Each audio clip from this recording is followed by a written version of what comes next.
To view existing forms, select the black Forms box at the top of the menu. You will be prompted to log in or to create a free account.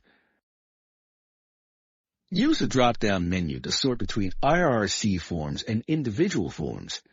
Individual forms are those created by the user.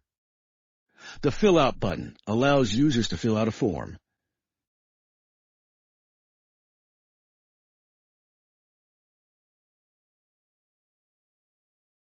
When you have finished with the form, select Submit Response.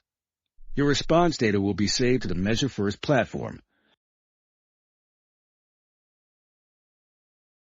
To view form responses, select the Responses tab at the top of the page. Find the correct title and date for the form you want. Select the Download icon to download response data. The response data will be downloaded as a CSV file. This file can be opened using applications such as Microsoft Excel, Numbers, or Google Sheets.